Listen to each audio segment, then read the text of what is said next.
ሶላ ፊዴ ወይም እምነት ብቻ የሚል ሀሳብ ስለሆነ የምናነሳው ምንድነው የምናደርገው? መጀመሪያ ቃል ነው ማነብላችሁ፣ መጽሐፍ ቅዱስ ነው ማነብላችሁ። ምክንያቱም መጽሐፍ ቅዱሳዊ ትሬዠር ነው ብዬ ስለማምን ማለት ነው። መጽሐፍ ቅዱስ ነው ማነብላችሁ። ሮሜ ምዕራፍ 3 ከቁጥር 19 እስከ 28 ያለውን ሀሳብ ፈጠን ብዬ ላንብብ። አፍም ሁሉ ይዘጋ ዘንድ ዓለምም ሁሉ ከእግዚአብሔር ፍርድ በታች ይሆን ዘንድ ሕግ የሚናገረው ሁሉ ከሕግ በታች ላሉት እንዲናገር እናውቃለን። ይህም የሕግን ስራ በመስራት ስጋ የለበሰ ሁሉ በእርሱ ፊት ስለማይጸድቅ ነው። ኃጢአት በሕግ ይታወቃልና። አሁን ግን በሕግና በነቢያት የተመሰከረለት የእግዚአብሔር ጽድቅ ያለ ሕግ ተገልጧል። እርሱም ለሚያምኑ ሁሉ የሆነ በኢየሱስ ክርስቶስ በማመን የሚገኝ የእግዚአብሔር ጽድቅ ነው። ልዩነት የለምና ሁሉ ኃጢአትን ሰርተዋልና የእግዚአብሔርም ክብር ጎድሏቸዋል። በክርስቶስ ኢየሱስም በሆነው ቤዛነት በኩል እንዲያው በጸጋ ይጸድቃል። እርሱንም እግዚአብሔር በእምነት የሚገኝ በደሙም የሆነ ማስተስሪያ አድርጎ አቆሙ። ይህም በፊት የተደረገውን ኃጢአት በእግዚአብሔር ችሎታ ስለመተው ጽድቁን ያሳይ ዘንድ ነው። ራሱም ጻድቅ እንዲሆን በኢየሱስም የሚያምነውን እንዲያጸድቅ አሁን በዚህ ዘመን ጽድቁን ያሳይ ዘንድ። ትምክህት ወዴት ነው? እርሱ ቀርቷል። በየትኛው ሕግ ነው? በሕግ ስራ ነውን? አይደለም፣ በእምነት ሕግ ነው እንጂ። ሰው ያለ ሕግ ስራ በእምነት እንዲጸድቅ እንቆጥራለንና። እነሆ እሱ ላይ በጣም በደስታ ከምናወራቸው ርዕሶች መካከል አንዱ ነው ሶላ ፊዴ ወይም ደግሞ እምነት ብቻ። እምነት ብቻን በምንነጋገርበት ጊዜ እጅግ በጣም የምንደሰተው የእግዚአብሔርን ድንቅ የሆነ ስጦታ እግዚአብሔር ራሱ በእምነት ስለሰጠን በፊቱ መቆምን ስላደረገልን፣ ስለዚህ እጅግ በጣም ደስ እያለ እናወራዋለን። ዛሬ የምንሞግተው ሀሳብ ወይ ደግሞ ዛሬ የማነሳው ሀሳብ እምነት ብቻ ምንድን ነው፣ እምነት ብቻ ምንድን ነው የሚለውን ሀሳብ አነሳና እሞግታለሁ። እምነት ብቻ ምንድን ነው የሚለውን ሀሳብ አንስቼ ስሞግት እዚህ ለምትሰሙን ወገኖችም ጭምር ጥሪ እያደረግኩኝ ነው። በተለይ ደግሞ ይህንን ትምህርት ለመቀበል በጣም የምትቸገሩ አይነት ሰዎች ካላችሁ ለዛሬ ለእናንተ ይሄ የውይይት ሰዓቴ ብቻ አይደለም፣ ጥሪም ጭምር ነው። እግዚአብሔር ኢየሱስ ክርስቶስን በእምነታችን የምንጸድቅበት ወይም ደግሞ በእሱ የመስቀል ስራ በማመናችን እምነታችን ጽድቅ ሆኖ ተቆጥሮልን በፊቱ የምንቆምበት የእግዚአብሔር ልጆች የምንባልበት ብቸኛው መንገድ አድርጎ አቅርቦልናል። ስለዚህ ያንን እውነት ነው ዛሬ የምናወራው። እምነት ብቻ ስንል ምን እያለ እምነት ብቻ የሚለውን ሀሳብ መጽሐፍ ቅዱስ ይቀበለዋል ወይስ አይቀበልም የሚለውን ነገር አሁን በዚህ በመግቢያ በተወሰነ መልኩ ለማንሳት እሞክራለሁ። ወይ ቀጥሎ ደግሞ እምነት ብቻ ግን ምን አይደለም የሚለውን ነገር አነሳለሁ። ምክንያቱም ብዙ ሰዎች እምነት ብቻ ምንድን ነው የሚለውን ነገር እንትን አያደርጉትም፣ በትክክለኛው መንገድ አይገነዘቡትም፣ በትክክለኛው መንገድ አይተረጉሙትም። ስለዚህ በማይሆን መንገድ ይተረጉሙታል እና ያንን ማድረግ ስለማይገባ፣ ስለዚህ እምነት ብቻ ደግሞ ምን አይደለም የሚለውን ነገር ደግሞ እናነሳለን ማለት ነው። ስለዚህ የምሞግተው እምነት ብቻ ብዬ የማስቀምጠውን ያንን ሀሳብ ነው ማለት ነው። ወንድም የሚሞግተው እኔ የማስቀምጠውን ሀሳብ ነው ብዬ አምናለሁ። ለማንኛውም እምነት ብቻ ስንል ምን እያለ ነው? እምነት ብቻ ስንል እንዲህ እያለ ነው። አንድ ሰው ወደ እግዚአብሔር መንግስት ለመቀላቀል፣ የእርሱ ልጅ ለመባል፣ የእግዚአብሔር ልጅ ለመባል፣ ኃጢአት የለበትም ለመባል፣ ከኃጢአት ነፃ ነው፣ ከበደል ነፃ ነው፣ ከኩነኔ ነፃ ነው ለመባል በእግዚአብሔር ፊት እንዲቀርብ የሚያስችለው እግዚአብሔር ያስቀመጠለት መንገድ ነው። ይህንን የእግዚአብሔር ልጅነትን ለማግኘት ይህንን ጸድቀሃል ወይም ደግሞ አንተ የእግዚአብሔር ልጅ ነህ የሚለውን ዲክላሬሽን ከእግዚአብሔር ዘንድ ለማግኘት አንድ ሰው በኢየሱስ ክርስቶስ ብቸኛ ዳኝነት ማመን አለበት፣ በመስቀል ስራው ማመን አለበት። አሁን እንዳነሳነው የመጽሐፍ ቅዱስ ክፍል ማለት ነው። በክርስቶስ ኢየሱስ የሚያምኑ በመስቀል ስራው ያመኑ ሁሉ ደግሞ የእግዚአብሔር ልጆች ይባላሉ በእግዚአብሔር ዘንድ። እንደዚሁም ደግሞ ከዛ ኩነኔ ነፃ ይባላሉ። ኦኬ፣ በክርስቶስ ኢየሱስ ላሉት ኩነኔ የለባቸው ብሎ መጽሐፍ ቅዱስ እንደሚናገረው። ስለዚህ አንድ ሰው በስራው እንዴት ነው በእግዚአብሔር ፊት ኩነኔ የሌለበት ሊባል የሚችለው? በምንም አይነት መንገድ በእግዚአብሔር ፊት ኩነኔ የሌለበት ተብሎ ወደ እግዚአብሔር መንግስት ሊቀላቀል አይችልም። ምክንያቱም እግዚአብሔር የሚያስቀምጠውን የጽድቅ ስታንዳርድ ሊያሟላ የሚችል ማንም ሰው፣ ሁላችንም ኃጢአተኞች ነው። መጽሐፍ ቅዱስ አሁን ባነበብኩላችሁ ክፍል ላይ እንደሚናገረው ሁሉ ኃጢአትን ሰርተዋል፣ የእግዚአብሔርም ክብር ጎድሏቸዋል፣ በክርስቶስ በተደረገው ቤዛነት በኩል ደግሞ እንዲያው በጸጋው ይጸድቃሉ አለና በየትኛው የህግ ስራ ሲል ነው? በምንም አይነት የህግ ስራ አይደለም። ህጉማ አትመኝ ባላለም ምኞትም ባላወቅኩ ነበር አለ። ታዲያ በምንድን ነው ሊጸደቅ የሚችለው? ሊጸደቅ የሚችለው በኢየሱስ ክርስቶስ በማመን ነው። ለምን? እግዚአብሔር ፍርድ ወንበር ፊት ቆመን በእግዚአብሔር ፊት ተቆሞ እግዚአብሔር ከኩነኔ ነፃ ናችሁ፣ ምንም በደል የለባችሁም፣ ኃጢአት የለባችሁም፣ በቃ ኃጢአት ስለሌለባችሁ ልጆች አድርጊያችኋለሁ ሊለን የሚችልበት የራሳችን የሆነ ምንም አይነት ስራ የለን፣ የራሳችን የሆነ ምንም አይነት ምግባር የለን። ኦኬ፣ በእግዚአብሔር ፊት ቆሞ የእሱን ስታንዳርድ የሚያሟላ ምንም አይነት ምግባር የለን። ለምንድን የደጋገምከው ካላችሁኝ እምነት ብቻ የሚለው ትምህርት የቆመው እዚህ እውነታ ላይ ስለሆነ ነው። ማንም ሰው በህግ ስራ በእግዚአብሔር ፊት ሊጸድቅ አይችልም። እሱ ብቻ አይደለም፣ ማንም ሰው ደግሞ በገዛ ተግባሩ በመልካም ምግባሩ እግዚአብሔርን ሊማርከው አይችልም። ሊያደርግ የሚችለው ሰው ወደ እግዚአብሔር መንግስት ለመግባት ሊያደርግ የሚችለው አንድ ነገር አለ። እሱም በኢየሱስ ክርስቶስ ማመን። ስለዚህ መጽሐፍ ቅዱስ ሲናገር ሰው ያለ ሕግ ስራ በእምነት እንደሚጸድቅ እናምናለን በማለት ሲናገር እንመለከተዋለን። ይሄ ብቻ ደግሞ አይደለም። እንደዚህ በማለት መጽሐፍ ቅዱስ ይናገራል። እስቲ ይህንንም ላንብብላችሁ። አሁንም የመጽሐፍ ቅዱስ ሀሳብ ነው ማነብላችሁ። እንደዚህ በማለት መጽሐፍ ቅዱስ ይነግረናል። ሮሜ 4 ነው ማለት ሮሜ 4 እንደዚህ በማለት ይነግረናል። እሺ አንዴ ላውጣ። እሺ እንደዚህ ይላል። ነገር ግን ስለ አብርሃም ከተናገረ በኋላ ማለት ነው። ነገር ግን ለማይሰራ ኃጢአተኛውንም በሚያጸድቅ ለሚያምን ሰው አለ እምነቱ ምን ሆኖ ይቆጠርለታል? ጽድቅ ሆኖ ይቆጠርለታል። ለሚሰራ ደሞዝ እንደ ዕዳ ነው። ነገር ግን ለማይሰራና ኃጢአተኛውን በሚያጸድቅ ለሚያምን ሰው ምን ይሆናል? እምነቱ ጽድቅ ሆኖ ይቆጠርለታል። ለእግዚአብሔርም ክብር እየሰጠ የሰጠውንም ተስፋ ደግሞ ሊፈጽም አጥብቆ እየተረዳ አብርሃም በእምነት በረታ እንጂ ባለማመን ምክንያት በእግዚአብሔር ተስፋ ቃል አልተጠራጠርም። ስለዚህ እምነቱ ምን ሆኖ ተቆጠረለት? ጽድቅ ሆኖ ተቆጠረለት። ነገር ግን ተቆጠረለት የሚለው ቃል ስለ እርሱ ብቻ የተጻፈ አይደለም፣ ስለ እኛም ነው እንጂ ስለ በደላችን አልፎ የተሰጠው እኛ ስለማጽደቅም የተነሳውን ጌታችንን ኢየሱስ ክርስቶስን ከሙታን ባስነሳው ለምናምን ለእኛ ይቆጠርለት ዘንድ አለው በማለት ሲናገር እንመለከተዋል። ኦኬ ሐዋርያው ጳውሎስ አክቹዋሊ በእምነት ስለ መጽደቅ የሚናገረው እሱም ብቻ አይደለም። በገላትያ መልእክቱ ደግሞ እንደዚህ ማለት ይናገራል። ነገር ግን ሰው በኢየሱስ ክርስቶስ በማመን እንዲጸድቅ እንጂ በሕግ ስራ እንዳይሆን አውቀን ስጋን የለበሰ ሁሉ በሕግ ስራ ስለማይጸድቅ እኛ ራሳችን በሕግ ስራ ሳይሆን በእምነት በክርስቶስነት እንጸድቅ ዘንድ በክርስቶስ ኢየሱስ አምነናል በማለት ሲናገር እንመለከተው። ኤፌሶንን ደግሞ ልድገምላችሁ። እንግዲህ ይህን ሁሉ የመጽሐፍ ቅዱስ ክፍል የምናመጣው ሰው በምንድን ነው ሊጸድቅ የሚችለው የሚለውን በብሎ ሊድን የሚችለው የሚለውን ነገር መጽሐፍ ቅዱስ ምን ብሎ እንደሚነግረን ለማሳየት ነው። እንደዚህ ማለት ይናገራል። ጸጋው በእምነት አድኗችኋልና ይህም የእግዚአብሔር ስጦታ ነው እንጂ ከእናንተ አይደለም፣ ማንም እንዳይመካ ከስራ አይደለም። እኛ ፍጥረቱ ነን እና እንመላለስበት ዘንድ እግዚአብሔር አስቀድሞ ያዘጋጀውን መልካሙን ስራ ለማድረግ በክርስቶስ ኢየሱስ ተፈጠረ ይላል። አሁን ደግሞ ሌላ አንድ የመጽሐፍ ቅዱስ ክፍል ልጨምርላችሁ። ፊልጵስዩስ ምዕራፍ 3 ላይ ያለ ሀሳብ እንደዚህ ማለት ሐዋርያው ጳውሎስ ይናገራል። አሁን በእውነት ከሁሉ ስለሚበልጥ ስለ ክርስቶስ ኢየሱስ ስለ ጌታዬ እውቀት ነገር ሁሉ ጉዳት እንዲሆን እቆጥራለሁ። እንግዲህ በሕግ ስለሚገኝ ጽድቅ ብትጠይቁ ያለ ነቀፋ ነበርኩ ያለው ሐዋርያው ጳውሎስ። በሕግ ስለሚገኝ ጽድቅ ብትጠይቁ ያለ ነቀፋ ነበርኩ ያለው ሐዋርያው ጳውሎስ እንደዚህ ይላል። ስለ ጌታዬ እውቀት ነገር ሁሉ ጉዳት እንዲሆን እቆጥራለሁ። ስለ እርሱ ሁሉን ተጎዳው ክርስቶስንም ማገኝ ዘንድ በክርስቶስም በማመን ያለው ጽድቅ ማለት በእምነት ከእግዚአብሔር ዘንድ ያለው ጽድቅ እንጂ ከሕግ ለእኔ ያለው ጽድቅ ሳይሆንልኝ ስለ ሕግ ብትጠይቁ ያለ ነቀፋ ነበርኩ ያለው ሰው እንደዚህ ማለት ይነግራቸዋል። ከሕግ ለእኔ ያለው ጽድቅ ሳይሆንልኝ በእርሱ እገኝ ዘንድ ሁሉን እንደ ጉድፍ እቆጥራለሁ። እርሱንና የትንሣኤውን ኃይል እንዳውቅ በመከራውም እንድካፈል ወደ ሙታንም ትንሣኤ ልደርስ ቢሆንልኝ በሞቱ እንድመስለው እመኛለሁ እያለ ይናገራል። ታዲያ ከእግዚአብሔር ዘንድ ያለው ጽድቅ እንጂ ከሕግ የሆነ ጽድቅ እንዳይሆንልኝ እቆጥራለሁ። ሁሉ ነገር ጉድፍ እንዲሆን እቆጥራለሁ። ለምን? በጌታዬ በኢየሱስ ክርስቶስ ያገኘሁት ጽድቅ ስላለ። ኦኬ፣ ስለዛ ጽድቅ ስል ሁሉን እንደ ጉድፍ እቆጥራለሁ። ጽድቅ በእምነት ብቻ ስንል ምን እያለን ነው? ኦኬ፣ ሰው በሕግ ስራ ሊጸድቅ አይችልም። ሐዋርያው ጳውሎስ ለኤፌሶን ሰዎች እንደተናገረው ማንም እንዳይመካ ከስራ አይደለም። ኦኬ፣ ነገር ግን ጸጋው በእምነት አድኗቸዋል ብሎ እንደተናገረ ሐዋርያው ጳውሎስ ይህንን ለተደራሲያኑ እንደሚናገር እኛም እንዲሁ እናምናለን። ሰው ያለ ሕግ ስራ በእምነት እንዲጸድቅ እንቆጥራለን። ሰው የሚድነው በእምነቱ እንጂ በገዛ ስራው አይደለም። ወይ ደግሞ ጸጋው በእምነት አድኖታል እንጂ ከሱ የሆነ ድነት የለም ሊመካበትና ይሄን አቅርቤ እኔ ዳንኩት ብሎ በእግዚአብሔር ፊት ሊያቀርበው የሚችለው ምንም አይነት ነገር የለም።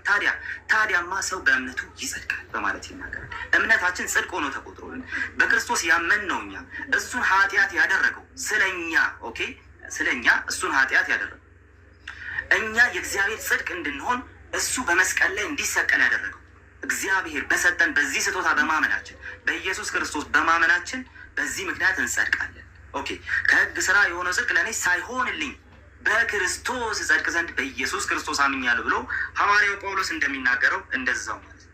እንግዲህ አሁን ያነሳሁላችሁ በሙሉ ከመጽሐፍ ቅዱስ አንጻር ጽድቅ በእምነት ብቻ ስንል ምን ማለታችን እንደሆነ ነው። አረ ብቻ የሚል ቃል እኮ የለም። ኦኬ፣ ብቻ የሚል ቃል የለም። መልካም፣ ሰው ያለ ሕግ ስራ በእምነት እንዲጸድቅ እንቆጥራለን። ለማይሰራ የሚያምነውን ደግሞ በሚያጸድቅ በእግዚአብሔር ለሚያምን እሱ እምነቱ ጽድቅ ሆኖ ይቆጠርለታል። ታዲያ ምንም አይነት ትምክህት የለንም። በሕግ ስራ የሚሆን ትምክህት የለንም። ታዲያ በምንድን ነው? በእምነት ነው ትምክህታችን። ወደ በክርስቶስ በማመናችን ባገኘነው ጽድቅ ነው ትምክህታችን። ከራሳችን የሆነ ምንም አይነት ትምክህት የለንም። ኦኬ ታዲያ እነዚህ ሁሉ ምን ያሳዩናል? ምንም አይነት የሚቆጠርልን ጽድቅ የሆነ ስራ የለም። በእምነታችን ግን እንጸድቃለን። ይሄ ከተባለ በኋላ እንግዲህ ሶላፊዴን አንድ አስቸጋሪ የሚያደርግባቸው አንዳንድ ሰዎችን ምክንያቱ ይሄ ከተባለ እኮ ሰው ስራ አያስፈልገውም ማለት ነው። በነገረ ድህነት ውስጥ ስራ አያስፈልግም ማለት ነው። እንደዚህ ካልክ በነገረ ድህነት ውስጥ ስራ አያስፈልግም ማለት ነው ማለት የሚናገሩ ሰዎች አሉ። ለዚህም ደግሞ ማን ይጠቀሳል? ያዕቆብ ይጠቀሳል። ኦኬ ያዕቆብ እንግዲህ ያዕቆብ ምዕራፍ 2 ላይ ተመልክታችሁት እንደሆነ የሚናገረው ነገር አለው። አብርሃም ልጁን ባቀረበ ጊዜ በእምነቱ የጸደቀ አይደለምን በማለት የሚናገረው ነገር አለ። ኦፍኮርስ ያ ታዲያ መጽሐፍ ቅዱስ ይህንን ካለ በኋላ አብርሃምም አመነ ጽድቅም ሆኖ ተቆጠረለት ያለው ተፈጸመ አለ። ኦኬ ያ የሚያጸድቅ እምነት ምን አይነት ነው ማለት ነው? ወደ መታዘዝ የሚመራ እምነት ነው ማለት ነው። ለዚህ እንግዲህ ካልቪን የተናገረውን ነገር ላስቀምጥና ሰዓቴ እየሄደ ስለሆነ አንድ የእምነት አቋም አነብላችሁ እና እንጨርሳለን ማለት ነው። እንደዚህ በማለት ካልቪን ይናገራል። ኦኬ እሺ እንደዚህ እንደ ይሄኛውን ላንብብላችሁ እና በኋላ ደግሞ ሌላኛውን አነብላችኋለሁ። ኦኬ እንደዚህ በማለት ይናገራል ካልቪን ማለት ነው። የኢንስቲትዩት 3ኛው መጽሐፍ ላይ 16ኛው ምዕራፍ ላይ ያለውን ነገር ነው ማነብላችሁ ማለት ነው። እንደዚሁ ሰዓት የሄደ ስለሆነ እንትን ላድርግላችሁ፣ በኋላ በደንብ አነብላችኋለሁ። ሰዎች እንደዚህ ይከሱናል። እምነት ብቻ ስትሉ ጽድቅ የሚባለው ነገር በእምነት ብቻ ስለሚገኝ ስራ አያስፈልግም፣ ወደ ኃጢአት መሄድ አለብን እያላችሁ እያስተማራችሁ ነው እያሉ ይከሱናል። ነገር ግን እውነታው እሱ አይደለም ማለት። ታዲያ እንዴት ነው? መጽደቅና መቀደስ ሳይነጣጠሉ የሚሄዱ ነገሮች ናቸው ማለት ተናገረ። እኛ ግን የሚለየን አንድ ነገር አለ። እሱ ምንድን ነው? ጽድቃችንን በእምነት ላይ እናስቀምጣለን። ታዲያ ይሄ በእምነታችን ላይ የተቀመጠ ጽድቃችን ግን የሚያፈራ ነው፣ ወደ መቀደስ የሚወስድ ነው። ጌታ ኢየሱስ ክርስቶስ ያልቀደሰውን አያጸድቀውም በማለት ተናገረ። ጽድቅና ቅድስና፣ ጽድቅና መቀደስ አብረው የሚመጡ ነገሮች ናቸው ማለት ተናገረ። ይሄ መቀደስ የተባለው ነገር በእምነታችን ከጸደቅን በኋላ ወይ ደግሞ እግዚአብሔር በእምነታችን ካጸደቀን በኋላ ከዛ እግዚአብሔር ያዘዘን መልካሙን ስራ ለማድረግ በክርስቶስ ኢየሱስ ተፈጠር እንደተባለ እግዚአብሔር እንድንኖርለት በወደደው መንገድ ኦኬ ስንኖርለት ያ መቀደስ ይባላል። እነዚህ ሁለቱ አብረው ነው የሚመጡት። ያዕቆብ ምን እያለ ነው? ባዶ እምነት፣ የሞተ እምነት፣ ምንም አይነት የሚያጸድቅ አይደለም። ደግሞ አጋንንት የሚያምኑት አይነት እምነት ነው። እውነተኛው እምነት ምን አይነት እምነት ነው? እንደዚህ አይነቱ እምነት ነው፣ ወደ ስራ የሚመራ እምነት ነው። ስለዚህ ይህንን እንላለን። መልካም ወንድማችን። እሺ በተደጋጋሚ የህግ ስራ አይመለከተንም ስትል ነበር። በተደጋጋሚ የህግ ስራ አይመለከተንም ስትል ነበር። ቤተክርስቲያንህ የህግ ስራ አይመለከተንም ያለችበትን ማስረጃ አሳየን። ስለ መልካም ስራ ኦኬ፣ አንድ ጠብቄ። እሺ ፖዛር የመጀመሪያው ማስረጃ መጽሐፍ ቅዱስ ነው። ፖዛር ማስረጃ ነው። አይ ፖዝማ አይደረግም። ማስየቁ ሰዓት እኮ ነው። እኔም አላስደረግም። ያዝሽ ቀጥል። እሺ ይቅርታ።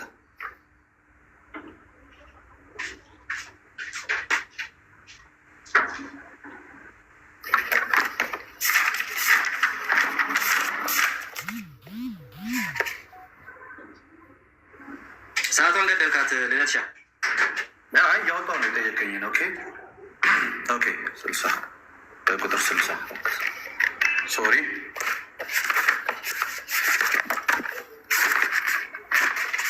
ይኸው በገጽ ምዕራፍ በገጽ 65 ላይ በምዕራፍ 11 የኢትዮጵያ ኦርቶዶክስ ተዋሕዶ ቤተክርስቲያን እምነት፣ ስርዓት፣ አምልኮት፣ የውጭ ግንኙነት ማውጣት ትችላለህ።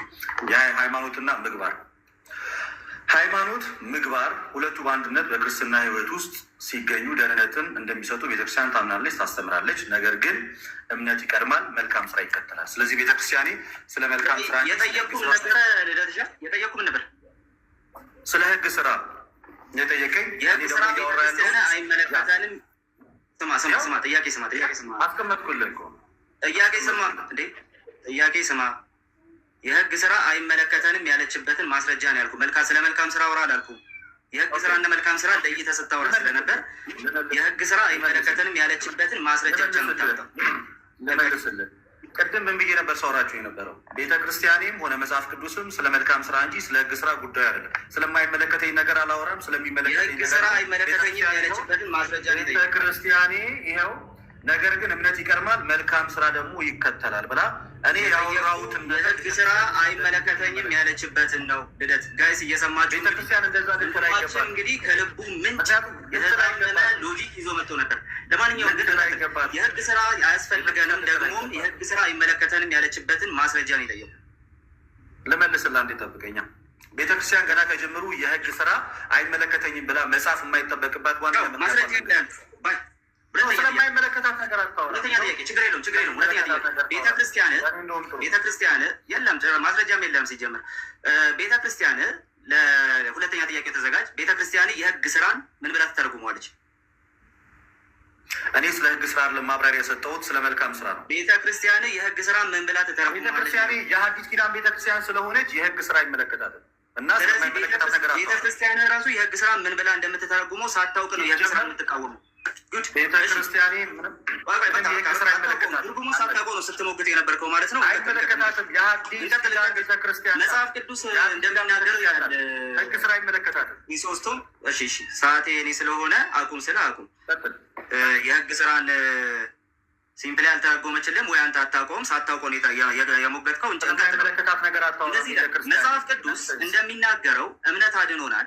ይበልጥ ግልጽ ለማድረግ ያህል የእግዚአብሔር ፈቃድ ስለሆነ እምነት አድኖናል ይላል ሆሚሊው ላይ ዮሐንስ አፈወርቅ ሆሚሊ 4 ላይ ማለት ነው። እንደዚህ በማለት ደግሞ ይናገር። እስቲ አሁን ደግሞ ያለምንም ስራ እምነት እንዴት እንደሚያድን ንገረኝ ይልና ማንም እንዳይመካ የእምነት ስራዎች ከራሳቸው ከእግዚአብሔር የተገኙ ስጦታዎች ናቸው። ታዲያ ጳውሎስ ምን እያለ ነው? እግዚአብሔር በስራ መጽደቅን ከለከለን እንጂ ስራዎችን አልከለከለም በማለት ይናገራል። እነዚህ ስራዎች ምንድን ናቸው? ያልከለከላቸውና በስራ መጽደቅ የከለከላቸው ስራዎች ምንድን ናቸው? የእግዚአብሔር ልጅነት ለመስራት የእግዚአብሔር ልጅነት ለማግኘት ምንም አይነት ስራ እንደማያስፈልግ ራሱ ሐዋርያው ጳውሎስ በኤፌሶ መልእክቱ ምዕራፍ 2 ከቁጥር 8 ላይ ጸጋው በእምነት አድኗቸዋል፣ ይህ የእግዚአብሔር ስጦታ ነው ከእናንተ አይደለም። ስለዚህ እምነት ብቻ ጸደቀ ማለት ነው። እዚሁ ቴንክ ዩ ሶ ማች። የጠየቁት ጥያቄ ልደት ረጋ ብለህ ቀስ ብለህ ምናምን ዮሐንስ አፈወርቅ በስራ አይጸደቅም እግዚአብሔር በስራ እንድንጸድቅ እንትን ብሎናል አለ። በስራ እንድንጸድቅ እንዳንጸድቅ ከልክሎናል አለ። የሚጸደቀው በእምነት እንጂ በስራ አይደለም አለ። እነዚህ ስራዎች ምን ምንድን ናቸው ነው የጠየቁት ጥያቄ። ነገርኩህ እኮ ቅድም አብራራውልህ። ማለት ካልሰማኝ ድጋሚ ልድገመው። ማንኛውም ሰው የጌታ የኢየሱስ ክርስቶስ አካል ለመሆን ዳግም ለመወለድ የሚሰራቸው ወይም ደግሞ ይስራቸው ተብሎ የተቀመጡ ምንም አይነት ስራዎች የሉም። ይሄ እኛ ምናውቀው ስራዎቹ እነዚህ ምን ምንድን ናቸው ነው ያልኩህ። ምንም አይነት ስራ አያስፈልግም። የእግዚአብሔርን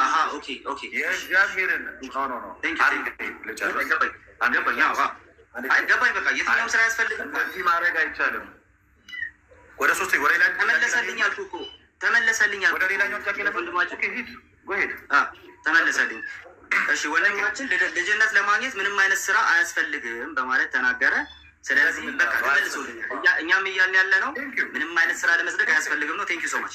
ለማንኛውም እንቀጥልና እምነት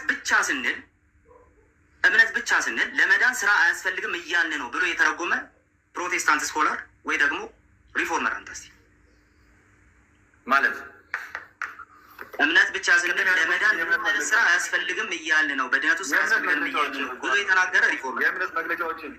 የእምነት መግለጫዎችን አነበብኩልህ። ደግሜ ላንብብልህ። በርቀጥሽ የመሰረተ ክርስቶስን ላንብብልህ። የሙሉ ወንጌልን የትኛው ይመቻል? የሙሉ ወንጌልን ላንብብልህ። የጠየቁ ምን ነበር?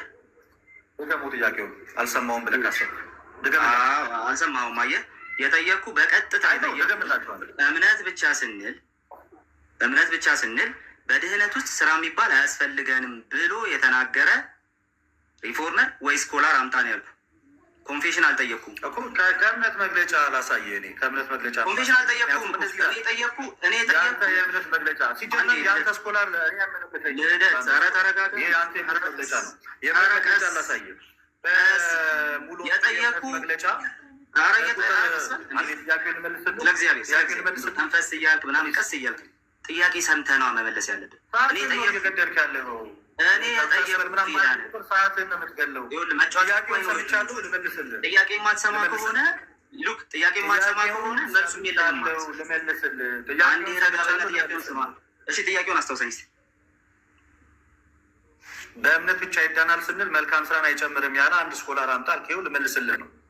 ስኮላሩ የፕሮቴስታንት ስኮላር አልከኝ፣ ልመልስልህ። ማነው ስኮላሩ? ማነው ስኮላሩ? የምትነገረ ስኮላር ማነው? አንተ አልከኝ፣ ልመልስልህ ነው። ስለ ሰውዬው ነው ወይ ስሙን ንገረን አስቀድመን ያልኩህ። እኔ አይደለ ማስረጃውን የማመጣው። ልክ አይደለም የምትል ከሆነ አልቀበልም። ስኮላሩ ስሙ ማነው ንገረን ያልኩህ። ስኮላሩን ጠቅሰህ መልስ። ደቂቃ ነው የምጨርሰው። እኔ ደግሞ መልሶ ከእምነት መግለጫ ላይ ነው አልቀበልም ማለት ነው። በቃ ስኮላር ላይ የእምነት መግለጫ አታውቅም። ስኮላር ላይ የእምነት መግለጫ ራሱ ላይ ታጠቅም ወንድሜ። በገጽ 203 ላይ ጥምቀት በንጉስ በቃ ስለ ጥምቀት አልነበረም የጠየቅኩህ። ጨርሶ የኃጢአት ስርየትን ሊሰጥ የሚችል ነገር አይደለም ብሎ ሲናገር፣ ስለዚህ የሰው ልጆች የሚድኑት በምን ብቻ ነው እያለ ነው ማለት በእምነት ብቻ እያለ ነው ማለት አለቀ። እሺ ቴንኪው። አክቹዋሊ ወንድማችን አሁን ስኮላር እና ኮንፌሽን ራሱ ለይቶ አያውቅም። ዝም ብሎ ነው የት የመጣው። ለማንኛውም ሰራ ነው ወደ ጥያቄ ችግር የለውም። ለማንኛውም ችግር የለውም። ጥምቀት መልካም ስራ ነው ብለህ ታስባለህ? መልካም ስራ ነው ወይ? ጥምቀት መልካም ስራ ነው። ጥምቀት ጸጋ የምንቀበልበት ነው። መልካም ስራ ነው ወይ ነው ያልኩህ ወንድሜ። አዎ አይደለም። ጥምቀት መልካም ስራ አይደለም፣ ጸጋ የምንቀበልበት ነው። እሺ ቅድም ጋይስ ስሙ። አሁን ቅድም የራሱ ያመጣውን ህግ እያፈረሰው ነው የጠየቅኩት። ጥምቀት መልካም ስራ ነው ወይስ አይደለም ብዬ።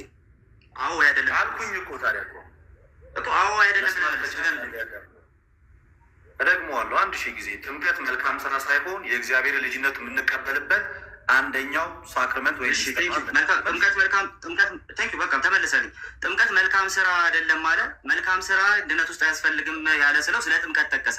ከራስ ጋር መልካም ስራ ያልሆነ ነገር ችግር የለውም እንቀጥል። ሌላ ደግሞ ምን መሰለህ ጥያቄያችን ጊዜው ነው ወንድሜ። እሺ መጽሐፍ ቅዱስ ላይ ሮሜ መልእክት ላይ እንደዚህ በማለት ይናገራል። ሮሜ ምዕራፍ 3 ላይ ማለት ነው። እሺ እንደዚህ ይላል። በየትኛው ህግ ነው? በህግ ስራ ነውን?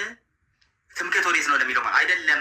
ታዲያ በምንድን ነው? በእምነት ነው እንጂ ሰው ያለ ህግ ስራ በእምነት እንዲጸድቅ እንቆጥራለን አለ ጳውሎስ። እዚህ ቦታ ላይ ያለ ህግ ስራ ብሎ የጠቀሳቸው የህግ ስራ ብሎ የጠራቸው ነገሮች ምንድን ናቸው? የጠየቅኩ አልዘረዝራቸውም። እዚህ ጋር በሌላ ክፍል ላይ ዘርዝሯቸዋል፣ እዚኛው ክፍል ላይ አልዘረዝራቸውም። ከዛ ውስጥ በህግ ስራ ተብሎ ከተዘረዘሩት ውስጥ ግርዛት የህግ ስራ ነው። ስለዚህ በዛ ህግ ስራ መዳን የሚችል ሰው ማንም የለም። ደግሜ ነግሬያለሁ። መስማት የሚችል ጆሮ ካለ ስለ ህግ ስራ እኔ አይመለከተኝም። ከጳውሎስ ጎን ነው የምቆመው። በህግ ስራ ይዳናል ብዬ አላምንም። ለምን ጠይቀኛለህ? ይዳናል ብዬ አላምንም። ልትነግረኝ ጥሩ ነበረ። ለማንኛውም ግን የጠየቁት ጳውሎስ የህግ ስራ ጳውሎስ የህግ ስራ ብሎ ሲጠራ አልዘረዘረም ብለሃል። የህግ ስራ ሲል ጳውሎስ እዚኛው ያልዘረዘረው ግርዘትን ብቻ እያለ ነው ወይ ነው?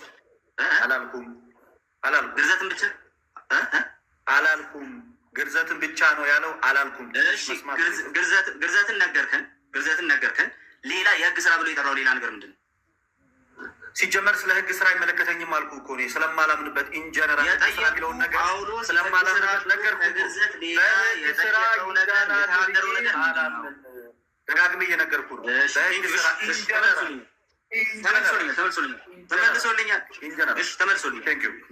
ተመልሶልኛል። የህግ ስራን ከግርዘት ሌላ ስለማያውቅ ወንድማችን ተመልሶልኛል። የህግ ስራ ሳያውቅ ነው አያገባኝ የሚለው። ለማንኛውም እንቀጥል። ሌላ ጥያቄ። እሺ ሌላ ጥያቄ እያየ ነው ስል ሉተር የእምነት ብቻ ፕሪከርሰር ወንድማችን ልደት አሁን የሚነግረን አንድ ነገር ሉተር የተቀበለውን ወር ደግሞ ሉተር ያስተማረውን የእምነት ብቻ ሞዴል ትቀበለዋለህ ወይስ አትቀበለውም? አዎ ወይ አይደለም፣ ወይ እቀበላለሁ ወይ አልቀበልም ብቻ የምትለን። እኔ እኮ ክርስቲያን ነኝ፣ ፕሮቴስታንት አይደለም። አትቀበለውም? እሺ ሉተር ያስቀመጠውን የእምነት ብቻ ሞዴል የማያገባኝ እሱ እኮ አይደለ? እሺ አንድ ስማኝ። ስለ ሉተር አይመለከተኝም። ሉተር እሺ ጥያቄን ሞዲፋይ ላድርግልህ። እንግዲህ ሉተር እምነት ብቻን አይቀበልም። ለምን እንደማይቀበል አያውቅም። ሉተር ጥምቀት ለድነት ብሎ ያምናል። ቅድም ጥምቀትን ለእምነት ብቻ መቃወሚያ አድርገህ አምጥታል። ጋይስ እየሰማችሁ ሉተር ግን አትግባ ሉተር ጥምቀት ለድህነት ብሎ ያምናል። ሞዴል ጥምቀት ለድነት ብሎ እያመነ የሉተር የእምነት ብቻ ሞዴል ችግሩ ምን ላይ ነበር? መሰረተ ክርስቶስ እንደዛ ያለችበትን አውጥተህ ልጠይቀኝ ትችላለህ? ያንተ ሶሪ ይቅርታ፣ የመሰረተ ክርስቶስ የሉት እሺ ቆይ ተው ችግር የለውም። የጠየቅኩ የነበረው እንዲህ ነው። የሉተር የእምነት ብቻ ከልደተ ቃል ጋር ነው።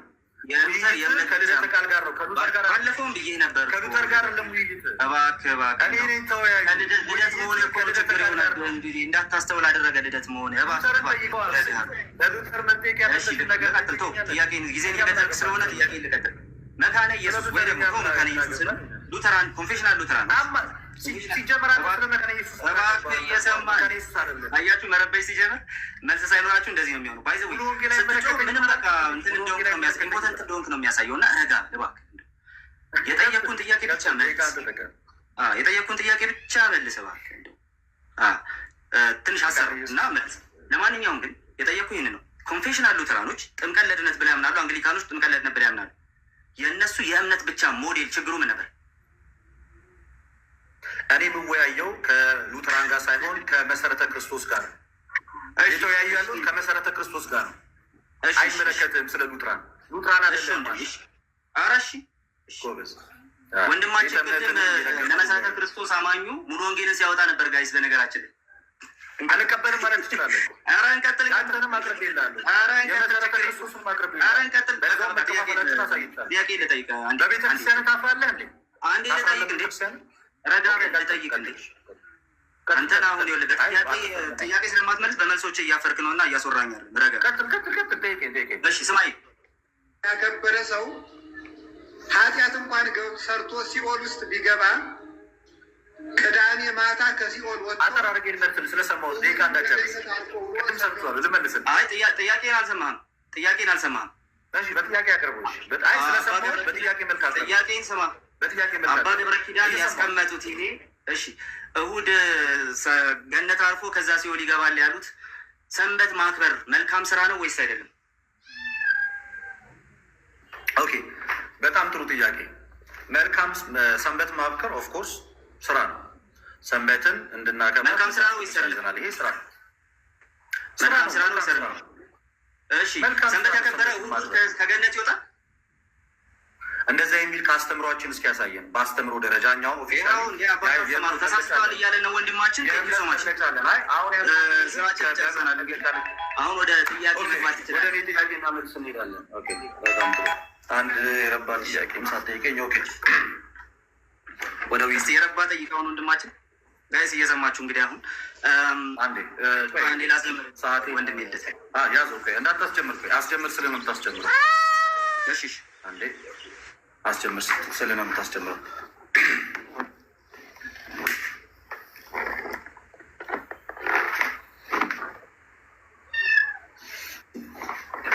የመጀመሪያ ጥያቄ ማስጀመር ትችላለህ። የመጀመሪያ ጥያቄ ከኤምኬሲ የእምነት መግለጫ ቃል በቃል ስራ መልካም ስራ አያድንም ያለችበትን አውጣና ያሳየኝ እስኪ። መልካም ስራ አያድንም ያለችበትን ሲጀመር ስለ ድህነት ሰፊ ሀሳብ አለ። ወደ ሁለተኛ ጥያቄ። ስለዚህ የአንተ ቤተክርስቲያን እንደዛ የሚል እምነት የላትም ማለት ነው። ሌላኛው ጥያቄ በዚህ በሮሜ መልእክት ምዕራፍ 2 ከቁጥር 6 እስከ 7 ድረስ እርሱ ለእያንዳንዱ ለስራ ያስረክበዋል ይላል። በበጎ ስራ በመስራት ምስጋናና ክብርን የማይጠፋውን ሕይወት ለሚፈልጉ የዘላለም ሕይወት ይሰጣቸዋል የሚለው ሰዎች በበጎ ስራ ሲጸኑ የዘላለም ሕይወት ይሰጣቸዋል እያለ ነው። ይህንን የቅዱስ ጳውሎስን መልእክት ትቀበሏል እንዴ? በሙሉ በአስር ይቀበሏል። አዎ። ስለዚህ ይቀበሏሉ። ወደ ሶስተኛ ጥያቄ አመሰግናለሁ። በበጎ ስራ ሲጸኑ ሰዎች የዘላለም ሕይወት ያገኛሉ። ቴንኪዩ። ገላትያ ምዕራፍ 6 ከቁጥር 7 ላይ አትሳቱ፣ እግዚአብሔር አይዘበትበትም፣ ሰው የሚዘራውን ሁሉ ያንኑ ደግሞ ያጭዳል ይላል። በገዛ ስጋ የሚሰራ ከስጋ መበስበስን ያጭዳል ይላል። በመንፈስ ግን የሚዘራ ከመንፈስ የዘላለም ሕይወት ያጭዳል ይላል። ሰው በመንፈስ ሲዘራ የዘላለም ሕይወት ያጭዳል አያጭድም? ኧረ በደንብ ያጭዳል።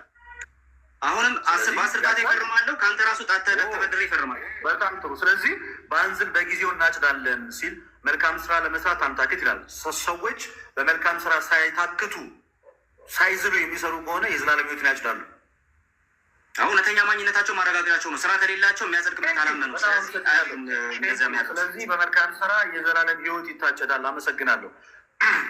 በቃ የምፈልገውን ነጥብ እያስያዝክልኝ ነው። ያዕቆብ ላይ እንሄዳለን። የያዕቆብ ምዕራፍ 2 ከቁጥር 24 ላይ ሰው በእምነት ብቻ ሳይሆን በስራ እንዲጸድቅ ታያላችሁ ይላል። ስለዚህ ሰው በእምነት ብቻ ነው ወይንስ በስራና በእምነት? ወይል እንግዲህ ወንድማችን ከመጀመሪያ ጀምሮ አንድ ያልተረዳኸው ነገር ስላለ እሱን ክሊር ላድርግ ላስቀድም ነው። የሶር ነው ችግር የለውም። ኧረ እንዴ ረጋ በል እንዳንተ ሁላ እንትን ጊዜ ሳልገድል እየመለስኩልህ ስለሆነ ለማንኛውም ግን እሺ ይኸው ልነግርህ እኮ ነው እኮ አንዴ ተረጋጋ። እሺ ወይ የቤተክርስቲያን አባቶችም እንደሚነግሩን ይህ ክፍል የያዕቆብ መልእክት እንደሚነግረን አንዴ ችግር የለውም። ይሄ ክፍል ጽድቅ የሚያጸድቅ እምነት የሚፈጸመው በስራ እንደሆነ የሚናገር ነው። አለቀ። ምን ይሄ ክፍል የሚያጸድቅ እምነት በስራ ፍጹም እንደሚሆን የሚያሳይ ነው፣ የሚረጋገጥ እንደሆነ የሚያሳይ ነው። ስለዚህ ስራ የተለየው እምነት የሞተ ነው ማለት እንችላለን ማለት ነው እንዴ? ይሄ ሉተርም ካልቪንም ምናምን እንዳለ ኮንፌሽናሎች ሁሉ እምነትህ እንዳይሞት መልካም ስራ ያስፈልጋል ማለት ነው። መልካም ስራ ከሌለ ሞቷል ኦልሬዲ። ይሄ ያው እምነት ማረጋገጫ ማለት ነው። ቴንኪው። እምነት ብቻን እዚሁ ራስ ቀበርከው። ወደ አራተኛው አንተ ብሎ ውስጥ ያለውን ማናናለን እንጂ ወደ አራተኛው ጨርሻለሁ። እና የእኛን ቀብረን የእኛን እንተካለን። ይሄ ነው የሚሆነው ዛሬ። አንድ ጊዜ ሰው በስራው እንደሚሰርቅ ይናገራል አይናገርም? ስለዚህ ይህ ክፍል ሰው በስራው እንደሚሰርቅ ይናገራል አይናገርም? ይሄ ክፍል የሚናገረው ኤግዛክት ወርዱን ብቻ ሳይሆን ሙሉ አውዱን መናገር ስላለብን ሰው በስራው እንደሚሰርቅ ይናገራል ወይስ አይናገርም? እባክህ እንደው አታቋርጠኝ። እንደው መልስልኝ። ይሄን ነው የምትገለው። መልስልኝ። ጊዜ ስለሆነ የምትገለው አታቋርጠኝ። መልስ ከሆነ የምትፈልገው መልስ አትፍራ። ስለዚህ መልስ ከሆነ የምትፈልገው አንዴ እባክህ ስማ። ይናገራል አይናገርም? ኧረ እባክህ አንዴ ስማ። እንዴ የስ ኦር ኖ ነው? ይናገራል ወይስ አይናገርም? ጊዜን አትግደል። በቃ ወደ ሌላኛው ጥያቄ መልስ አትፈልግም? አየህ ጋይስ፣ ወደ ሌላኛው ጥያቄ ምክንያቱም እየተናገር ስላልሆነ ወደ ሌላኛው ጥያቄ እሄዳለሁ። ቀጣይ ጥያቄ፣ በህግ ስራና በመልካም ስራ መካከል ያለው ልዩነት ምንድን ነው? ወይል እንግዲህ ጳውሎስ እኔ በደንብ ስለመመልስ ማለት ነው በዚህ ጉዳይ ላይ የቤተክርስቲያን አባቶችም ጭምር ቅድም የጠቀስኳቸው በመጀመሪያ ደረጃ ይለያያሉ ወይንስ አንድ ናቸው? በመጀመሪያ ደረጃ ይለያያሉ ወይስ አንድ ናቸው? የሚለያዩበትም አንድ የሆኑበትም አስፔክት አለ። በምንድን ነው የሚለያዩት? የሚለያዩት ነገር ቴንኪው። እሺ፣ የሚለያዩበት አንድ ምክንያት ጳውሎስ የህግ ስራ ብሎ ሲናገር በጣም ሰፊ አውድ ያለው ነገር ይናገራል። ለምሳሌ አንተ ልደት ምንድን ነው? አጠር ረዘም እየመለስኩልህ ነው፣ ረጋ ብለህ ስማ። እሺ፣ ለምሳሌ አንተ ልደት ቅድም በገላትያ ማብራሪያ ላይ በገላትያ መልእክቱ ላይ ጳውሎስ የተናገረውን ተናግረህ ስለ ግርዘት አንስታል። የህግ ስራ ግርዘት፣ ሰንበት መጠበቅ፣ ስለሚበሉና ስለማይበሉ በሆነ አውድ በተነገሩበት ጊዜ መልካም ስራ ብሎ መልካም ስራ ከመስራት አንታክት ብሎ ጳውሎስ ሌላ ቦታ ላይ በሚናገረው መልኩ ማለት ነው በዛ መንገድ ስላልሆነ እየተናገረ ያለው የአይሁዳውያኑ ያንን እንትን እየተናገረ ስለሆነ እነሱ የሚጠብቁትን ነገር እየተናገረ ስለሆነ አንተ ግን ለክርስቲያኖች የተሰጠው አንተ ማታውቀው የህግ ስራ ትርጉም አለ። እሱ ለክርስቲያኖች አንድ ጊዜ የኔ ጥያቄ ሰዓት ነው ተውኩት። ወደሚቀጥለው ልሂድ። ከኤምኬሲ ከመሰረተ ክርስቶስ ያው መሰረተ ክርስቶስ ስለሆን ቃል በቃል ከእምነት መግለጫዋ የሰው ልጆች የሚድኑት በእምነታቸው ብቻ ነው፣ በስራቸው አይድኑም የሚለውን አሳይ። እሺ፣ በመጀመሪያ ደረጃ እምነት ብቻ ስተዋል። አውጣው፣ መጀመሪያ አውጣው። አራቆ እንዴ ሲጀመር ኪሳሳት ጥያቄ ነው የጠየቁት። እኛ መጽደቅ በእምነት ብቻ በእምነት ብቻ ይጸደቃል የሚል ከእምነት መግለጫ አለ ወይንስ የለም? በሉ ላንብብላችሁ ጋይስ፣ አንዴ ጠብቁኝ። ገጹን ንገረኝ ገጹን፣ እኔም እከታተላለሁ። እሺ፣ እንዴ ረጋ በል። ገጹን ንገረኝ። አዎ ንገረኝ። አንዴ ላውጣው እባክህ። እንደው ሰዓቴን ተጠቀም ፕሊስ፣ አውጣ። እኔ እጠቀማለሁ እንዴ እንዳንተ እኮ እንትን አለ ጥያቄ ስለማልሰራ አውጣ ንገረኝ። እኔ ላውጣለሁ ወይ ከፈለግ እኮ አንዴ። እሺ እኮ ላውጣው አንዴ። ዶኩመንት እና ልንገርገስ ነው ከምታወራ አታወጣውም? አውጣው። ረበሽከኝ እኮ አውጣው ፕሊስ። እሺ ራውጣል። አንዴ ላው ዘግቼ ነው ያስቀመጥኩትና አንዴ ላውጣው። እንደው ለእኔ ንገረኝ። እኔ አውጥቼ እኮ ላውጣው፣ ገጹን ላውጣውና ለእኔ ንገረኝ። ለእኔ ንገረኝ እኮ ገጹን ላውጣውና ልንገርህ ስንት ገጽ ላይ እንዳለ ገጹን ንገረኝ እኮ ላውጣውና ዶክመንቱን ገጹን ልይ። ወደሚቀጥለው ጥያቄ ጌታዊ ማስረጃ ጠይቀህ ሊቀርብልህ ሲል ወደሚቀጥለው ጥያቄ ገጹን ንገረኝ አልኩህ እኮ እኔ አወጣልሃለሁ እኮ ላውጣው ዶክመንቱንና ዶክመንቱ ገጹ ላይ በቃ ወደሚቀጥለው ጥያቄ እንሄዳለን። መጽሐፍ ቅዱስ ላይ አንድ ልብ ብላ አዳምጠኝ። መጽሐፍ ቅዱስ ላይ መልካም ስራ ለደህንነት አያስፈልግም ተብሎ የተነገረ ክፍል አለ። አውጣና ሰ መልካም ስራ ለደህንነት አያስፈልግም። ለምንድን ነው የምታወራው? ደህንነት ስትል ስለ መልካም ስራ የዘላለም ሕይወት ለመውረስ አያስፈልግም የሚል አንድ ጥቅስ አውጣና ሳይ። መልካም ስራ ሲጀመር የዘላለም ሕይወትን ለመውረስ መልካም ስራ አያስፈልግም ብዬ ክሌም አድርጌያለሁ እንዴ? ስለዚህ የለም ማለት ነው። መልካም ስራ የዘላለም ሕይወትን ለመውረስ አያስፈልግም የሚል ጥቅስ ስራ ከዘላለም ሕይወት ጋር ምንም ግንኙነት የለም ማለት ነው። መልሴን አግኝቻለሁ። ቴንኪዩ ቃልዬ የሚል የለም ማለት ነው። ስለዚህ ስራ ላይ አልሞገትም እኮ ከአየር ላይ ነው የቀዳኸው እኮ። ዮሐንስ ወንጌል ምዕራፍ 15 ከቁጥር 2 ፍሬ የማያፈራው በእኔ ያለው ቅርንጫፍ ሁሉ ያስወግደዋል። ፍሬ የማያፈራው በእኔ ያለው ቅርንጫፍ የተባለው ማን ነው? ምን አገናኘው ከምናወራው? ፍሬ ስለማፍራት ነው የምናወራው። መልካም ስራ አይደል ወንድሜ? ፍሬ የማያፈራው በእኔ ያለውን ቅርንጫፍ ሁሉ ያስወግደዋል። እያወራን ያለ ነው ስለ ሶላ ፊዳል እንዴ? ስለ መቀደስ አለ። መልካም ስራ ለመቀደስ እጅግ በጣም እያወራን ያለ ነው ስለ ጽድቅ ነው እንጂ ስለ መቀደስ አለ ራሳችን አለ። ስለ መልካም ስራ እያወራን አይደል? ስለ መልካም ስራ ስለ ፍሬ እያወራን ያለ ነው ስለ ሶላ ፊዴ ነው እንጂ መልካም ስራ የለውም። መልስ የለም። ራሳችን አለ ሲጀምር እንዴ ጥያቄ ስለሌለ የጠየቀው አንተ ራሱ እንጂ ራሳችን አለ። ምዕራፍ 14 ሐዋርያት ስራ እሺ ዛሬ ሐዋርያት ስራ ምዕራፍ 14 ከቁጥር 21 ላይ አውጣው። የፈጠነ ነው ሌላ መጽሐፍ ስላውጣ አንዴ ታገዘኝ። እኔ ቅርብ ነኝ ለመጽሐፉ ላውራለሁ። በዚያችም ከተማ ወንጌልን እየሰበኩ እጅግ ደቀ መዛሙርቱን ካደረጉ በኋላ የደቀ መዛሙርቱ ልብ እያጸኑ በሃይማኖት ጸንተው እንዲኖሩ እየመከሩ ወደ እግዚአብሔር መንግስት፣ ልብ ብለህ ስማኝ፣ ወደ እግዚአብሔር መንግስት በብዙ መከራ እንገባ ዘንድ ያስፈልገናል እያሉ ይላል። ወደ እግዚአብሔር መንግስት በብዙ መከራ መግባት ያስፈልገናል ሲሉ ምን እያሉ ነው? ወይ እንግዲህ ወደ እግዚአብሔር መንግስት በብዙ መከራ መግባት ማለት ወንጌል ሲሰበክ መጽሐፍ ቅዱስ በጣም በብዙ ቦታ ስለሚነግረን ማለት ነው። ለምሳሌ ጌታ ኢየሱስ ክርስቶስ የሚያሳዳችሁ ሁሉ እኔን እግዚአብሔር የሚያገለግልበት የሚመስልበት ጊዜ ይመጣል በማለት ይናገራል። እንደዚሁም ደግሞ ሰው በእምነቱ ብቻ ማለት ነው ወደ እግዚአብሔር አው ጭራሽ እኮ ሲጀመር ከአሁን ጋር የነገረኝ ነገር የጠቀስከው አንዴ ግን እባክህ እንደው ልመልስ አንድ ጥያቄ ትጠይቃለህ፣ መልስ አትፈልግም። እንዴት ነው? ወደሚቀጥለው ጥያቄ ኧረ ቀጥሎ እንድሜ ሁላችንም በክርስቶስ ኢየሱስ የፍርድ ወንበር ፊት እንደምንገለጥ ታምናለህ? አዎ፣ በ10 ጣቴ እፈርማለሁ። ከአንተ ራሱ ጣት ተበድሬ ሁላ እፈርማለሁ። ለምንድን ነው የምንገለጠው በክርስቶስ የፍርድ ወንበር ፊት? እውነተኛ አማኝ መሆንና አለመሆናችንን ለማስረገጥ ነው። ሐሰተኛ አማኝ መሆናችንና አለመሆናችንን ለማረጋገጥ ነው የሚለውን ከመጽሐፍ ቅዱስ አውጥተህ አሳይ። ጣራውን አትይ። መጽሐፉን ያዕቆብ ጣራ ልኝ እንጂ ከማይገናኝ ነገር እያወራህ እኮ ነው። ለማንኛውም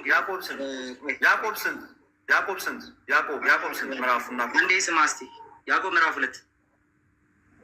2 ቁጥር ስንት? ከቁጥር 19 ጀምሮ ከቁጥር 14 ጀምሮ ከቁጥር ስንት? እሺ ከቁጥር 14 ጀምሮ እስከ 21 አንብብ። ላነብልህ ነው። ዛሬ ይለያል ወንድሞች። እምነት አለኝ የሚል ስራ ግን የሌለው ሰው ቢኖር እምነቱ ምን ይጠቅመዋል? እምነቱስ ሊያድን ይችላልን? እምነት ብቻ ገደል ገባ። ወንድም ወይ እህት ራቁታቸውን ቢሆኑ የዕለት ምግብ ቢያጡ ከእናንተ እያንዳንዱ በደህና ሂዱ፣ እሳት ሙቁ፣ ጥገቡላቸው። ለሰውነት ግን የሚያስፈልጉትን ባትሰጧቸው ምን ይጠቅማቸዋል? እንደዚሁም ስራ የሌለው እምነት ቢኖር በራሱ የሞተ ነው፣ እምነት ብቻ ሞተ። ነገር ግን አንድ ሰው አንተ እምነት አለ፣ እኔ ስራ አለኝ፣ እምነትህ ከስራ ለይተህ አሳየኝ፣ እኔም እምነቴን በስራዬ አሳይሃለሁ ይላል። እግዚአብሔር አንድ እንደሆነ አንተ ታምናለህ፣ መልካም ታደርጋለህ። አጋንንት ደግሞ ያምናሉ። ስለዚህ በእግዚአብሔር ፊት ለመቆም መልካም ስራ አስፈላጊ ነው እያልክ ነው። እኔም የደገፍከኝ ባይዜ እኮ ሲጀመር እኮ አንተ ራሱ አሁን ያመጣኸው ጥያቄ እኛ በዚህ በእምነት እንደማንል አስበህ ስለመጣ እንደማንል አስበህ ስለመጣ ነው። ለዛ ነው እምነት ብቻ በነገራችን ላይ እምነት ብቻን ማለት ነው። አንተ ብቻ ሳትሆን እምነት ብቻ የሚሞግቱ ሰዎች በሙሉ እንደሚያደርጉት በዚህ ደረጃ የሚደረሰ እኛ የምንለውን ነው ያወራኸው። ባዶ ጨረሻቸውን ቀጣይ ጥያቄ ቃሌ እና የምንለውን እንደማንል አድርገህ ቀጣይ ጥያቄ ብቻዋን ቀረች። ብቻ ዛሬ ቲቶ 3:8 ላይ አንተ እምሮ ውስጥ ያለው እምነት ብቻውን ይቀራል። የእኛን እንተክላለን። ቲቶ 3:8 ቃሉ የታመነ ነው፣ እግዚአብሔርንም የሚያምኑት በመልካም ስራ በጥንቃቄ እንዲጸኑ እነዚህን አስረግጠህ እንድትናገር እፈቅዳለሁ ይላል። ሰው በመልካም ስራ በጥንቃቄ ባይጸና ምን ይገጥመዋል? ይጠፋል። ስለዚህ መልካም ስራ የሌለው ሰው ይጠፋል ማለት ነው። ቴንኪዩ። እምነት ብቻ መልካም ስራ አይደለም። አንተ እያወራ ያለው እኮ ስለምን መሰለህ? ስለ ሶላ ፊዴ ተመልሶልኛል። ቴሌቪዥንን ሶላ ፊዴ ብለህ መተህ ተመልሶልኛል። እንዴት ላይ መለስልህ ነው? እንዴት ልመልስ? ኦኬ፣ ሌላኛው ጥያቄ ሰው በማመን ብቻ ነው የሚዘልቀው ወይንስ አምኖ በሚጠመቅ ሰዓት ነው የሚዘልቀው? ሰው የሚጸድቀው በእምነት ነው የሚያገኘው በማመኑ ብቻ ነው ወይንስ አምኖ ሲጠመቅ ነው? ሰው የኃጢአት ስርየት የሚያገኘው የሚጸድቀው በማመኑ ነው። ነገር ግን አንድ ሰው የሚያምነው በጥምቀት የኃጢአት ስርየትን አያገኝም። በጥምቀት የኃጢአት ስርየትን አንድ ሰው የሚያምነው ይኸው እየነገርኩህ እኮ ነው። አንድ ሰው የሚያምነው እንደሚጠመቅ በጥምቀት የኃጢአት ስርየትን አያገኝም ወይ? በጥምቀት የኃጢአት ስርየትን አያገኝም። እምነትና ጥምቀት አይነጣጠሉም። ስለዚህ እምነትና ጥምቀት የማይነጣጠሉ ከሆነ ጥምቀትም ለኃጢአት ስርየት ይሆናል ማለት ነው። ኢንክሉሲቭ ነው እምነት በቀደመበት ሁሉ። ስለዚህ እምነት ብቻ ለኃጢአት ስርየት ይሆናል የሚለው ስህተት ነው ማለት ነው። እምነት በውስጡ ጥምቀት አለ ማለት ነው ለኃጢአት ስርየት። እንዴት አድርጎ ነው ስህተት የሚሆነው? እንዴት አድርጎ ስ እንደዛ ነው እያልከኝ ያለህ? እንደዛ ነው ወይ እያልከኝ ያለህ? አልሰማኸኝም ያልኩህ ለዛ ነው። ሰው በማመን ብቻ የኃጢአት ስርየት ያገኛል። የሚያምነው እንደሚጠመቅም ጭምር ነው። ወይም እንግዲህ የመለስኩልህ ነው። ሰው በእምነት የኃጢአት ስርየት ያገኛል። የሚያምነው ግን እንደሚጠመቅም ጭምር ነው። እምነትና ጥምቀት አይነጣጠሉም ሲል ስለዚህ እምነትና ጥምቀት ስለማይነጣጠሉ ከተረዳ መረዳት የምትችል ከሆነ በቀጥታ ጥያቄ ሰው በማመኑ ሰው በማመኑ የኃጢአት ስርየት ያገኛል። ጨርሰናል። አምስት ደቂቃ መውሰድ ትችላለህ። ወይል እንግዲህ ወገኖች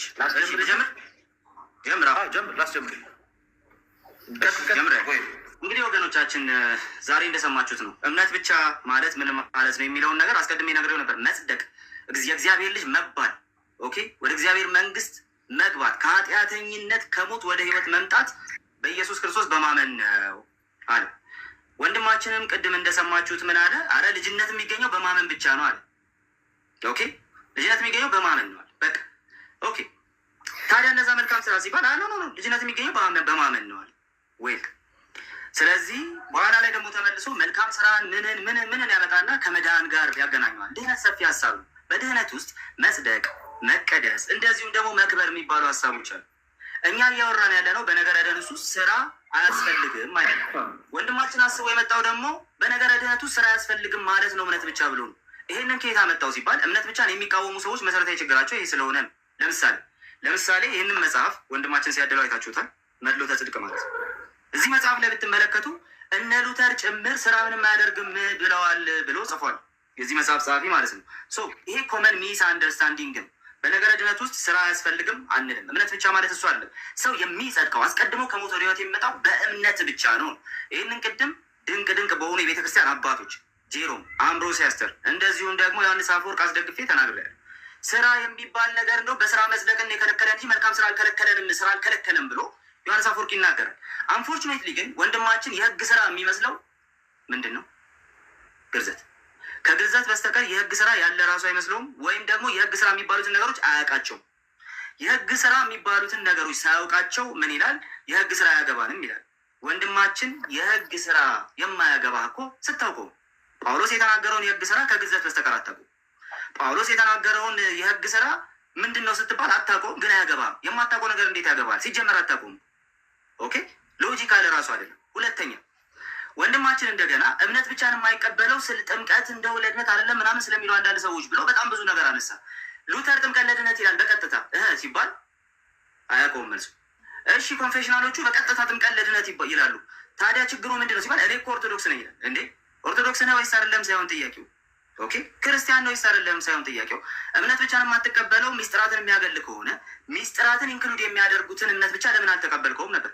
መልሱን አያውቀውም። ምክንያቱም እምነት ብቻን አዛብቶ አይቶታል። እኛ ግን እምነት ብቻ ስንል ምን ማለታችን ነው? ሰው ያለምንም የህግ ስራ በእምነት ብቻ ይጸድቃል። ጳውሎስ የህግ ስራን በሁለት ከፍሏቸዋል። አንደኛ አይሁዳውያኑ የሚጠቀሟቸው እነዚህ ስርዓት ሴሬሞኒያል የሆኑ ህጎችን የህግ ስራ ብሏቸዋል። አዎ ለገላትያ ሰዎች ያን እየነገራቸው ነበር። እንደዚሁም ደግሞ ሮሜ ላይ ባይፈጸሙ ኃጢአት ሊያመጡ የሚችሉ ኃጢአተኛ ሊያደርጉ የሚችሉ የሮሜ መልእክት ምዕራፍ 2 ተጀምሮ ስትመለከቱ ህጉ አትመኝ ባላለ መመኘትም ባላወቅኩ ነበር እያለ ሲናገር አንድ ሰው በአንዱ ሲተላለፍ በሁሉም ተላላፊ ሆናል ተብሎ የተጻፈለት የህግ ስራ የተባለ በአጠቃላይ ሙሴ የሰጠውን ከእግዚአብሔር የተቀበለውን ያንን ህግ የሚወክል ነገር አለ። ያንን የህግ ስራ በመፈጸም ጭምር እምነት አይገኝም ይላል ጳውሎስ። ወንድማችን የህግ ስራ ምን እንደሆነ ስለማያውቅ አያገባኝም። ለማንኛውም እዚህ ሁሉ ነገር በኋላ ወንድማችን ይዞ የመጣው ነገር ምንድነው? ለድህነት ስራ አያስፈልግም የሚል አሰምሽን ይዞ መጣና እምነት ብቻ ፈረሳል። ስለዚህ በተደጋጋሚ እንደምንነግራችሁ እናንተ ጋር ያለ የእምነት ብቻ ሞዴል ፍሪ ግሬስ ወይም ደግሞ ኢዚ ቢሊቪዝም የተባለ በነገረ ድህነት ውስጥ ስራ ምንም አያስፈልግም ብሎ የሚናገር ትምህርት ነው። ይሄ ደግሞ የእምነት ብቻ ተቃራኒ እንጂ እምነት ብቻ አይደለም። ስለዚህ ይሄማ አሁን ልናፈርሰው ይገባል። ከእናንተ ሀሳብ ውስጥ ከእናንተ አይምሮ ውስጥ የምናፈርሰው ትልቁ ነገር ቢኖር ይሄን የተሳሳተ ኢዚ ቢሊቪዝም ነው። እምነት ብቻ ፈረሰ አለ ወንድማችን። አንተ አይምሮ ውስጥ ያለው እምነት ብቻ አዎ ይፈርሳል። እኛ አይምሮ ውስጥ ያለውን እምነት ብቻ ደግሞ እንሰጥሃለን፣ ትቀበለዋለህ ማለት ነው። ያ እምነት ብቻ ደግሞ እንደዚህ ይላል፣ ሰው የሚጸድቀው በእምነቱ ብቻ ነው። ስራ የሚባል ነገር በጽድቅ ውስጥ አይገባም። እሺ ከዛስ በእምነቱ የጸደቀ ሰው ግን አምኖ የጸደቀ ሰው ግን ከዛ ቀጥሎ ስራ መስራት አለበት። ካልቪን እንደሚናገር ኢንስቲትዩት 3 ላይ 3ኛው መጽሐፉ ላይ 19ኛው ምዕራፍ ላይ እንደሚናገረው ኦኬ መጽደቅና መቀደስ የሚነጣጠሉ ነገሮች አሉ። አንድ ሰው ጸድቅ ያለው ብሎ የማይቀደስ ከሆነ የሚያጸድቀውን እምነት አልያዘም ማለት ነው ብሎ ካልቪን እንደሚናገረው ልክ እንደዛ የሚያጸድቅ እምነት የሚታወቀው በስራው ነው። ስለዚህ አብርሃም አመነ ጽድቅም ሆኖ ተቆጠረለት የተባለው ተፈጸመ ብሎ ያዕቆብ ተናገረ። እኛ ይህን እንቀበላለን። እንዴት አድርገን እንቀበለዋለን? ሰው በእምነቱ ብቻ ከሞት ወደ ህይወት ይመጣል። ከዛ ያ እምነት ፍሬ እያፈራለት ይወጣል። ያ እምነት ፍሬ እያፈራለት ይወጣል። ይህ መቀደስ ይባላል። የእምነት ብቻ ትምህርት ይሄ ነው። ብቻውን የቀረውና የፈረሰው የእምነት ብቻ ቨርዥን ኢዚ ቢሊቪዝም የተባለውና ወንድማችን ልደት አይምሮ ውስጥ እዚህ መጽሐፍ ላይ ያለው ወንድማችን የሚያድለው ማለት ነው። እዚህ መጽሐፍ ላይ ያለው የእምነት ብቻ ቨርዥን ነው። እሱ ደግሞ የፕሮቴስታንቶች እምነት ብቻ አይደለም። ተባረኩ።